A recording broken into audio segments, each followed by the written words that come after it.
and it's out there. I think it's split into 2 videos, but we do have it out there if you'd like to see that. Before I introduce our speaker, I would like to thank the Ale House and Matt Brady for hosting us again. Thank you. This is a great venue, and also 4 reasons for coffee and refreshments this morning. Our next and last signature series will be October 27th, and our own Galen Kelch, our Chief Lending Officer, will be going over the loan process. He'll be talking about types of loans, what types of loans might fit for the different types of activity that you want to finance, whether it's a piece of equipment or a building or an operating line, and what those things might look like, the terms that might be typical. And then also, as you know, if you have loans with any bank, you oftentimes are asked for a lot of financial information, and we'll walk through what we actually do with that and how we look at a loan opportunity. And so that'll be, I think, good information for you as well. There will be a survey, as we did last time. If you could fill that out, it's very helpful so we can know what we did well and what we can improve for next time. At this point, I'd like to introduce Vic Christopher to you. He was one of our speakers in April on the succession planning, and he now is also going to be speaking on business valuation. He and I had launched several months ago, even before this whole concept came together, and he brought up business valuations. He specializes in those. And I thought, okay, it's just to have something if you want to sell your business. And he said, well, that's one thing. But then he's kept rattling off more and more reasons to have one, and then types of valuations. And so I thought, wow, that seems like something that would be very informative. And so we wanted to put it into this signature series. So with that, I'm going to turn it over to Vic.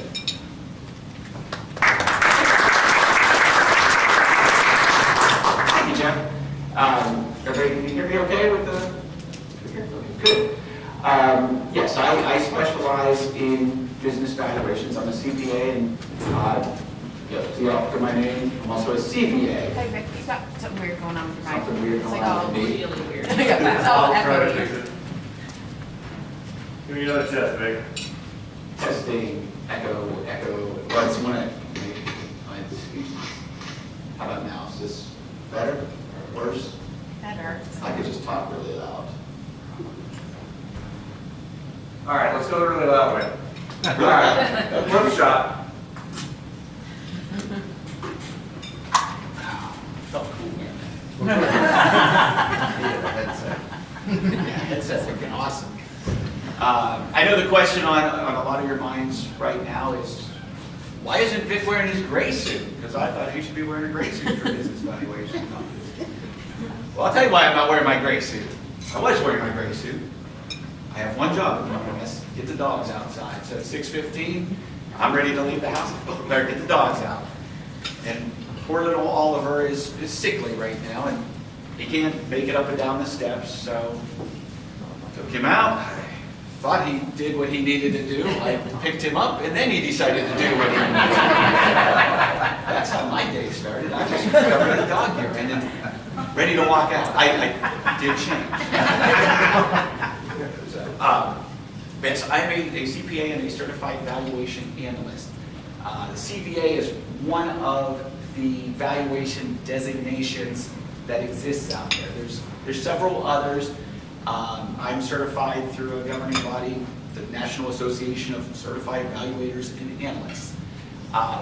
What that means is that I had to first take a test and courses to become certified in it, and I have to continue to take education classes to maintain that certification. A few years ago, the IRS came out and said that if you are having an appraisal done for IRS purposes, it needs to be done by a qualified appraiser. Or no, you need to have a qualified appraisal. Their definition of a qualified appraisal was it needs to be done by a qualified appraiser. And then they basically went on to list the different designations that they considered to be qualified appraisers. So if you're having a business valuation done for any kind of IRS reasons, and we'll get into what those might be and why you would need one, you want to make sure you're having it done by a qualified appraiser. There was, for a long time, Well, from an IRS standpoint, a lot of abuse in overvaluations of certain things, undervaluations, depending on which one gave you a better tax advantage. So that's when they came down with those rules. What I'm going to be talking about, and what I specialize in, are business valuations for closely held businesses. If you own Walmart stock, you can go to Yahoo Finance and see what that stock is worth at any point in time. If you own a closely held business, you obviously can't do that. So it's a question that comes up very often with business owners. It comes up with, as we talked, for those of you that were at the succession planning speech back in April, it comes up as you're planning for the succession of your business. It comes up with estate planning. There's lots of different reasons where valuations come into play. It's not that easy to value a closely held business. I mean, really, it's how can you convert this into a cash flow? I mean, that's really the value of a business, are those future cash flows that it's going to bring an owner of the business. Business valuations are not a precise science. Real estate appraisals aren't a precise science. They're more well accepted, I think, because they've been around a lot longer. You look at these houses that are similar to the house you're appraising, all sold for this amount. Well, it's hard to find actual sales of comparable closely held businesses. They exist, and that is one of the methods that we use, but it's a little harder than it is with houses. So I originally created this slide, this cool thing. Originally created this to explain that value is not a fact. It's an opinion of worth. It's one person's opinion of worth. And I pulled these things up here because these are all pretty cool things. I don't know if you can all see those back there, but as I was looking at it, I'm like, some of these things, each of these things can kind of represent attributes that a closely held business might have. This is the blue moon ring up here. Maybe the business is bright and shiny and based off of a new discovery. You got Hannes Wagner here. I'm sure you guys have all seen this baseball card. It's a 1909 T206 baseball card. So maybe your business is old and stable, but possibly in a declining industry. You got this mess of wires over here. Maybe you're in a business that's innovative and is looking for a way to be, or has developed a way to be better than its competition. Maybe you're the British Guyana 1 cent stamp over there that's incredibly unique. There's only one of those that's known to exist in the world. So maybe you sell products that are just unique and they have so much value because of their uniqueness. Or maybe you're a 1992 bottle of Maryland Merlot and you bought it as your first bottle of wine after college, and you own it and you rotate it, you take good care of it, and it's got a lot of sentimental value to you. I will say that I own one of these. I don't own the stamp. That recently sold for, I believe, $9.5 million. I don't own Google's first server. I don't own Hannes Wagner. He's recently sold for $2.1 million. And I don't own the Blue Moon ring. It sold for, I believe, $48.5 million. I do own a 1992 Maryland Merlot. eBay has it right now for $125 to $250, so I'm expecting it to appreciate. But my point is that Hannes Wagner, to me, I would value that more than I would the little stamp. Value is not a precise thing. It is an opinion of worth, and that's what I do. Is I go in and I will provide you with my professional opinion of the value of your business. So what exactly is a business valuation? Well, it's a process and a set of procedures used to estimate the value of a business or an owner's interest in a business. And when we get into some of the different reasons why you would have a business valuation, oftentimes we're not valuing an entire enterprise. We're valuing an owner's interest in that enterprise. And they can mean two completely different things. When we're doing a valuation, there's also different levels of value, okay? That might sound a little bit weird, but depending on why you're doing a valuation could determine the value of the business. Fair market value is the one that we use most frequently. Fair market value is what the IRS uses for almost anything IRS related goes with fair market value. What does that mean? It means what would a hypothetical buyer pay for your business when you're under no compulsion to sell that business, all the relevant facts are known by both sides. That's the value we're determining there. Investment or strategic value. That is when you've got a specific buyer and maybe they're willing to pay more than a hypothetical buyer would because there's a premium involved of them acquiring a business. I have almost everything we do is fair market value. I had a situation last summer. I was contacted by both the buyer and the seller of a business. They decided, seller wanted to buy it, buyer wanted to sell it. But they wanted somebody from the outside to come in and provide a value. And so we had a very lengthy discussion about, okay, do you want me to value this on a hypothetical, a fair market value standard, where I'm looking at things saying, okay, not you, Mr. Seller, who's identified, I'm looking at it from a hypothetical perspective.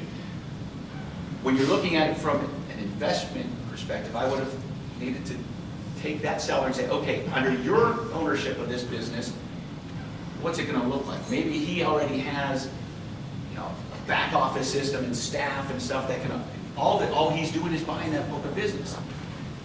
The cash flows that it generates under that scenario are different than if this buyer were selling to one of his employees.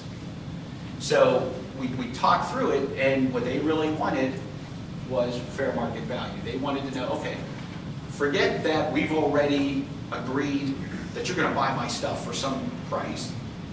They said, no, let's look at it as a total hypothetical. What if I was to put this on the market and, what would somebody be willing to pay?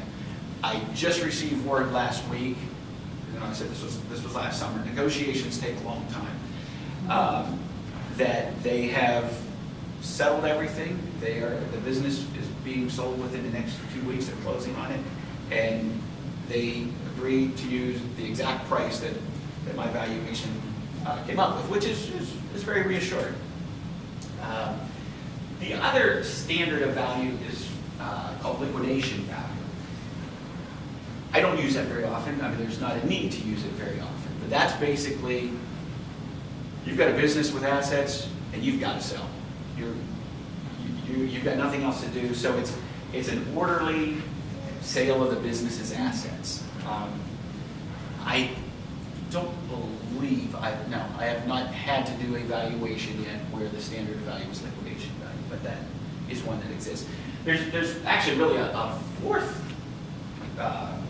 standard of value, and that's the owner's value. The owner's value kind of is like that bottle of Maryland Merlot. It's got sentimental value to it. A business owner, depending on the reason of valuation, if a business owner is going through a divorce, that business isn't worth anything. If the business owner is looking to sell it, it's worth a whole lot. Oftentimes what we run into is that a business owner sees feels what that business has meant to them. You know, they created it from scratch. They built it.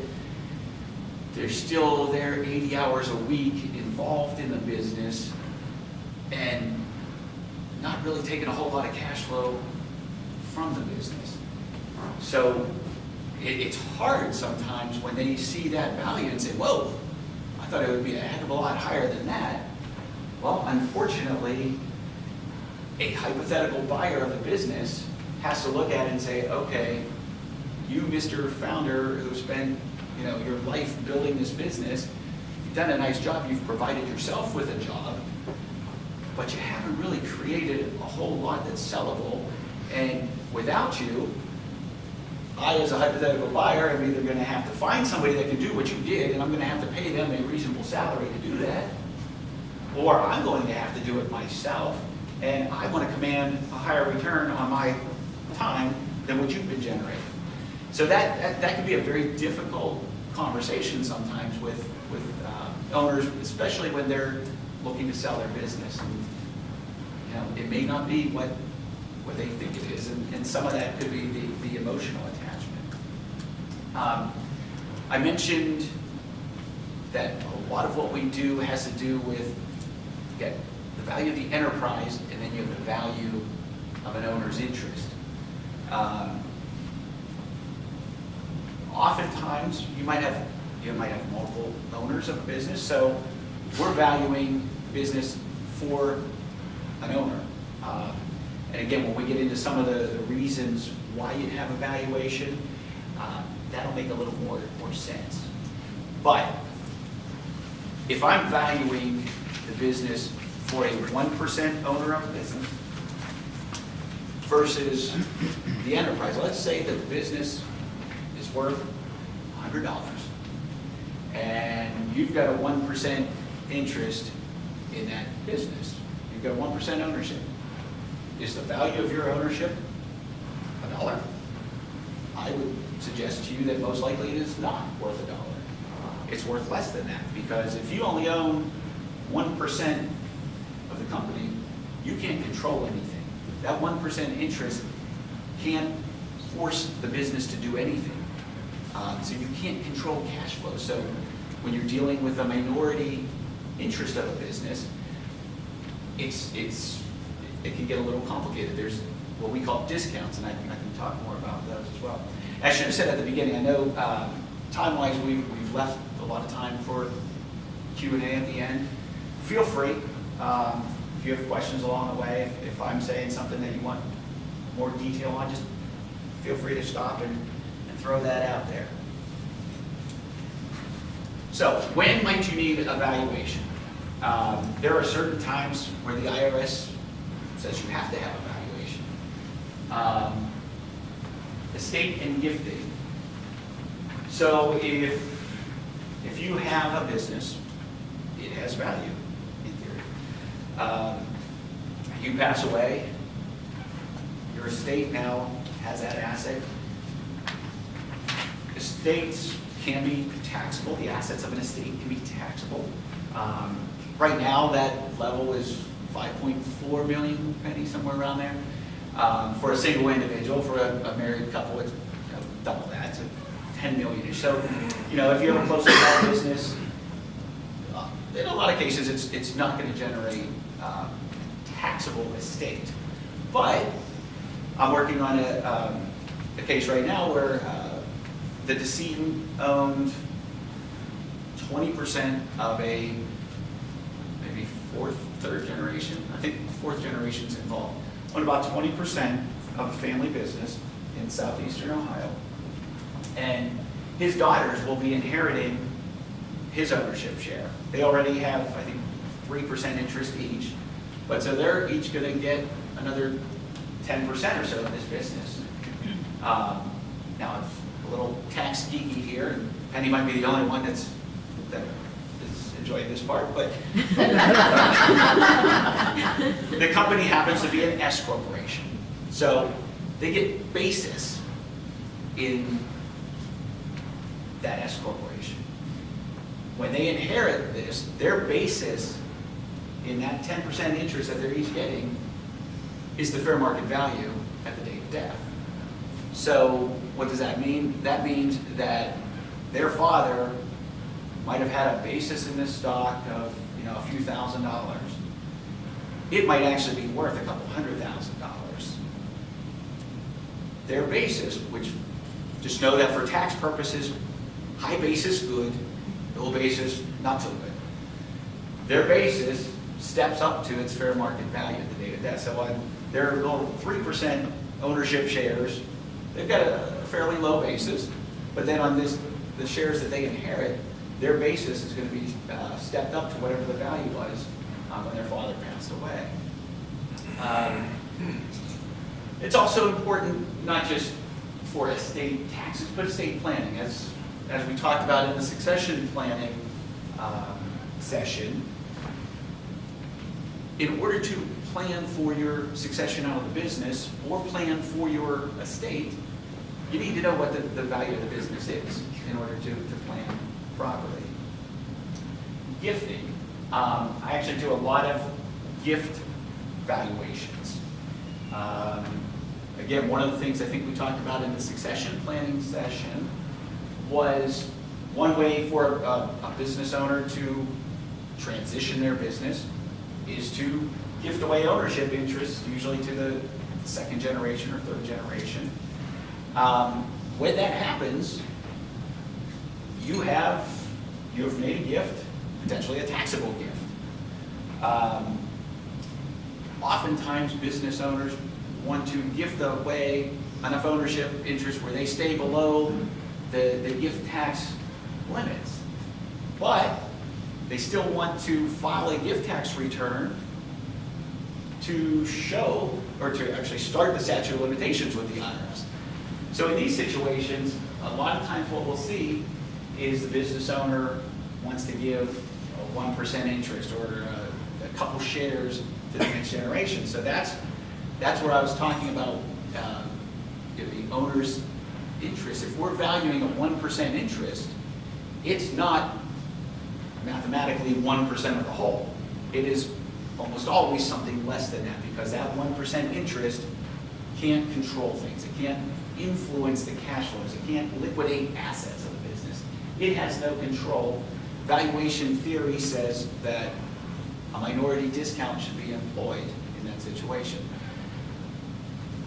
One of the areas where there was significant abuse from an IRS standpoint was in the area of discounts, where there were people out there doing business valuations where they were taking 40, 50, 60% discounts off of the enterprise value, if you will, with very little support for taking those kinds of discounts. Now, I will not bore you with the valuation studies that have been done to show how these discounts are calculated or what support you can use. But my position is that if you're taking discounts, you better be able to explain why there's a discount and how you came up with that discount, and be able to have support for that. Divorces. It's another time where there may be a business valuation necessary. Those are not, we're dealing with death here, we're dealing with divorce here, so sometimes we're not always welcomed with open arms and into the happiest environments when we're doing a business valuation. But if you have a business and there's a divorce, I guess you can have a partner divorce as well. But if you're going through a divorce, that business is a marital asset, and it's going to show up on a marital balance sheet. And so we work with a lot of attorneys. My partner, Linda Sheridan, does more divorce work than I do. She likes to argue way more than I do. I'd rather argue with the IRS than be cross-examined by an attorney. So she does more of the divorce work. I've been involved in them, and I had one where I think it was probably the second valuation that I worked on was up in Cleveland, and it was a truck dealership, and they had 6 different locations in 3 different states. So I was Cleveland, Indiana, Michigan. It was definitely one of those situations where the owner of the business, the husband, felt like it was worth nothing. And he was not willing to share a single thing. He was a closed book, and it was, and all we were trying to do was, get enough information to, we're looking at these things independently and objectively, but he did not want to share information. And when I take you through some of the steps on the level of depth that we need to go in determining a business's value, we need a lot of information. Without it, there's not much we can do. So that one got really nasty, and I didn't enjoy it so much. The buying and selling of a business. Obviously, like I was explaining that situation last year, where I was hired by both the buyer and the seller of the business. They knew, person one knew that he wanted to buy person two's stuff, but he didn't know what he wanted to pay for it. Person two didn't know what he should pay for it. So, that was a situation where, we gave them a data point. So, it just worked out that what I came up with happened to be the value of happened to be the transaction price. I think that's rare. I can do the most sound valuation, but that doesn't mean that that's what somebody's going to negotiate and pay for your business. And that's usually what happens is a data point is thrown out there, and then negotiations occur from there. So that was a pretty rare situation. Just in the development of a buy-sell agreement, if you're in business with somebody else, you should have a buy-sell agreement. What happens if one of you wants out of the business? What happens if something happens to you and you're out of the business through natural causes? What happens with your ownership interest? A lot of times, the buy-sell agreements will have some reference in them that if this happens, then you'll seek the opinion of a qualified business appraiser to come in and determine what will happen with either a death or a partner leaving a business. Sometimes business owners will want to have an idea of value right then and there as they're drafting the agreement, because a lot of times they'll fund. If a partner dies, the buyout of that partner's ownership interest is done through life insurance. So if they don't know how much the business is worth or how much that owner's interest is worth, they don't know how much life insurance to get. So oftentimes, they'll want to have an idea of business value at that point in time. Business planning, like I said, if you're thinking, 10 years down the road from now, I'd like to get out of this business and move on to something else. Just, like a kind of a rough idea of what my business might be worth now and what can I do to enhance that value over the next few years. SBA loans. There's a provision where some SBA loans require a business valuation. I'm working on one of those right now. I did one a couple of years ago for a bank up in Chillicothe. No, Coshocton. And we're basically hired by the bank to determine the value because they're then making a lending decision off of that. Financial reporting, I don't do any of those. Those are typically larger companies where they might have some intangible assets, and for financial reporting purposes, or generally accepted accounting principles, they might have to adjust their intangible assets to fair market value on an annual basis. Same thing with stock-based compensation and ESOPs. ESOPs are employee stock ownership plans. Those are very, very specialized. If I'm asked to do one of those, I refer those out to a different valuation firm in Columbus, just because it is such a specialized area. So as Jeff was mentioning in the introduction, there's different services that fall underneath this valuation umbrella.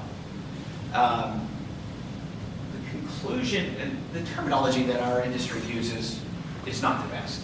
In fact, I don't like the terminology that we use, but this is what it is. So It all kind of sounds the same, but it's all a little different. So what I say is the highest level of valuation service is called a conclusion of value with a full report. So that's, when do I do those? I do those in IRS situations primarily because the IRS says that's what we need to do. A conclusion of value results in me stating my opinion of value. A full report has all of the things that the IRS says need to be in there. Usually, they can be 50, 60, 70, 80 pages long. The IRS says you need to look at the economy at the national level, the local level, and discuss how that impacts the value of the business. You need to examine the industry. Is it a declining industry? Is it a growing industry? And look at how industry trends influence the value. You need to have a thorough understanding of the company's history and background. And so the IRS lays out a whole lot of this stuff, and we have to detail that in our reports. A step down from that is a conclusion of value with a summary report.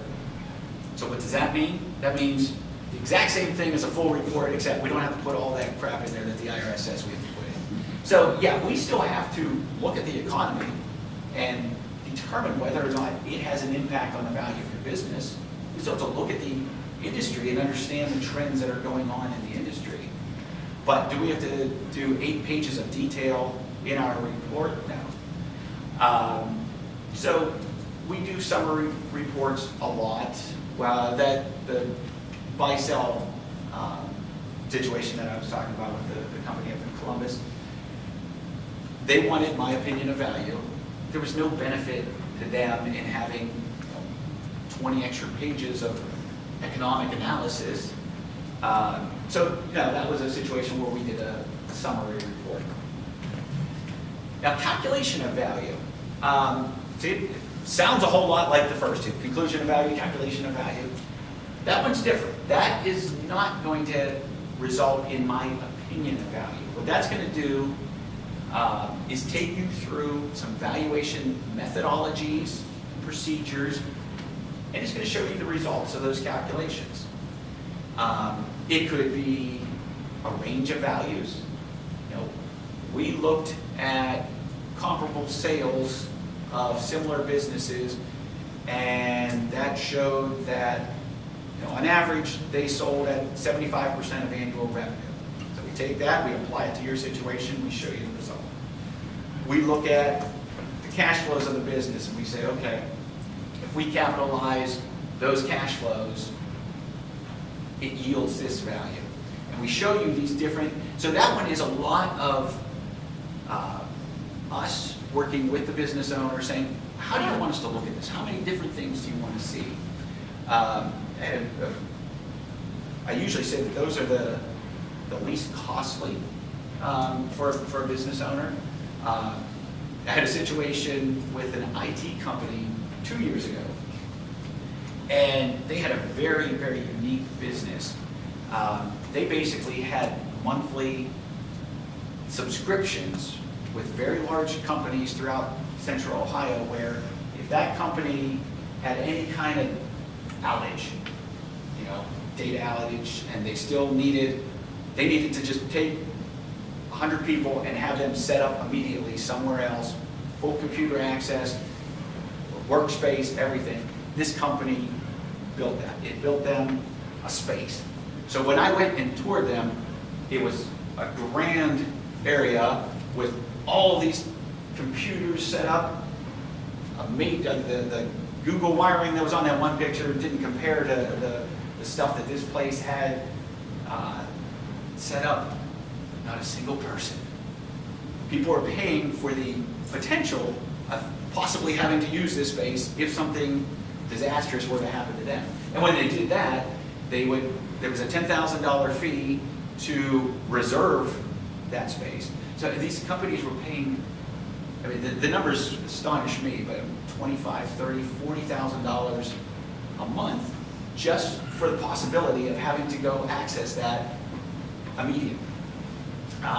So it was a fascinating company, And they also worked very closely. They were sort of a subcontractor for IBM.